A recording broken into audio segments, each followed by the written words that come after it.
वज़ू और पाकी का बयान। 1. वज़ू अच्छी तरह करो, वो किसी वक्त नफ्स को नागवार हो। 2. ताज़ा वज़ू का ज़्यादा सवाब है।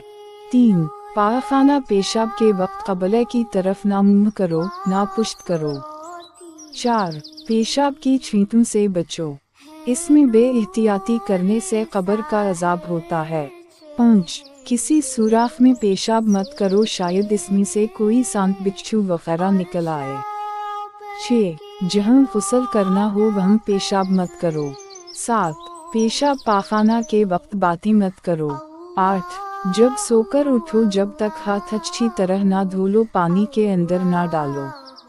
9. जो पानी धूप से गर्म हो गया हो इसको मत बरतो, इससे बरस की बीमारी का अंदेशा है जिसमें बदन पर सफ़ेद सफ़ेद दाग हो जाते हैं।